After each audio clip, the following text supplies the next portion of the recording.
Hello friends, and guess what? Today's story is all about Thomas. Thomas is the engine that this whole series is written about, and today's story is all about him. So thank you very much for liking and subscribing to the Lovely Place channel so that you can hear more stories. But today's story is all about Thomas. Thomas the Tank Engine is based on the railway series by the Reverend W. Awdry. This is a story about Thomas the Tank Engine. Thomas worked really hard shunting coaches for the big engines, but what he wanted more than anything was his very own branch line. You've got to like an engine with a bit of aspiration, haven't you? Thomas the Tank Engine had 6 small wheels, a short stumpy funnel, a short stumpy boiler, and a short stumpy dome. He was a fussy little engine, always pulling coaches about. He pulled them to the station ready for the big engines to take out on journeys, and when trains came in, he pulled the empty coaches away so that the big engines could have a rest. But what Thomas really wanted was his very own branch line. That way, he would be a really useful engine. I think what Thomas does is useful anyway. Thomas was a cheeky little engine. He thought no engine worked as hard as he did, and he liked playing tricks on the others. One day, Gordon had just returned from pulling the big express. He was very tired and had just gone to sleep when Thomas came up beside him. "Wake up, lazy bones," whistled Thomas. "Do some hard work for a change." And he ran off laughing. Gordon got a terrible shock. He decided he had to pay Thomas back. The next morning, Thomas wouldn't wake up. His driver and fireman couldn't make him start.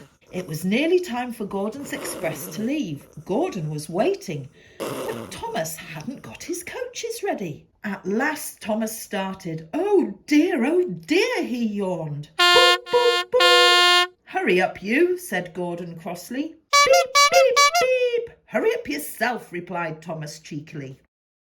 Thomas usually pushed behind Gordon's train to help him start, but he was always uncoupled first, so that when the train was running nicely, Thomas could stop and go back. That morning, Gordon saw his perfect chance to pay Thomas back for giving him a fright. He started so quickly that the guards forgot to uncouple Thomas. Gordon moved slowly out of the station, pulling the train and Thomas with him. Then he started to go faster and faster, much too fast for Thomas. "Beep, beep! Stop!" whistled Thomas. "Hurry, hurry, hurry, hurry," laughed Gordon in front. "You can't get away, you can't get away, you can't get away," giggled the coaches. Poor Thomas was going faster than he had ever gone before.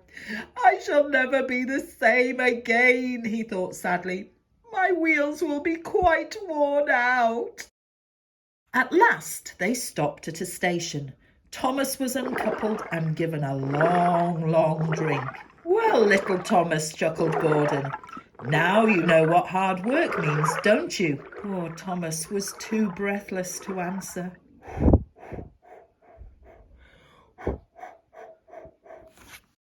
The next day, Thomas was working in the yard. On a siding by themselves were some strange-looking trucks. "That's the breakdown train," said his driver. "When there's an accident, the workmen use it to help clear and mend the line." Just then, James came whistling through the yard, crying, "Help, help!" His brake blocks were on fire and his trucks were pushing him faster and faster. There you see, the brake blocks are on fire. James disappeared into the distance. Soon after, a bell rang in the signal box and a man came running. "James is off the line! We need the breakdown train quickly!" he shouted. Thomas was coupled onto the breakdown train and off he went as fast as he could. "Bother those trucks and their tricks," he said. "I hope James isn't hurt." They found James and the trucks at a bend in the line. James was in a field with a cow staring at him. The brake van and the last few trucks were still on the rails, but the front ones were piled in a heap behind James. Oh dear. James's driver and fireman were checking to see if he was hurt.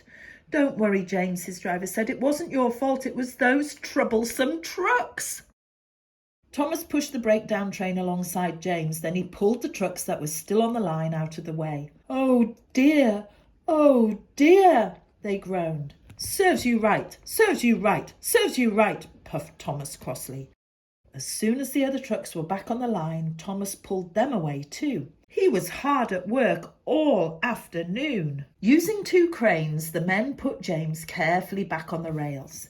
He tried to move, but he couldn't, so Thomas pulled him back to the shed. The fat controller was waiting for them there. "Well, Thomas," he said kindly, "I've heard all about it, and I think you're a really useful engine.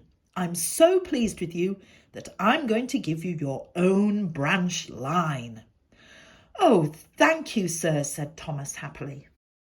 Now Thomas is as content as can be. He has the branch line all to himself, and he puffs proudly backwards and forwards from morning till night with his coaches Annie and Clara Bell.